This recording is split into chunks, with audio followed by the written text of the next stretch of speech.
استقبال حافل من نجوم النادي الأهلي لأحمد سيد زيزو في معسكر ميامي بأمريكا.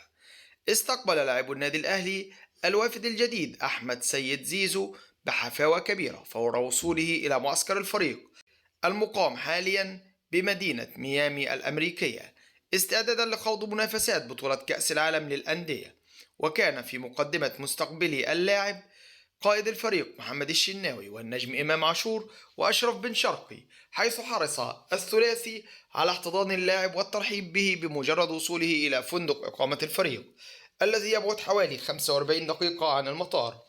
وانضم زيزو رسميا إلى صفوف النادي الأهلي لمدة 4 سنوات في صفقة انتقال حر عقب انتهاء تعاقده مع نادي الزمالك، حيث أعلن النادي الأحمر ضم اللاعب مساء أمس قبل أن يتوجه صباح اليوم إلى الولايات المتحدة الأمريكية للالتحاق بمعسكر الفريق.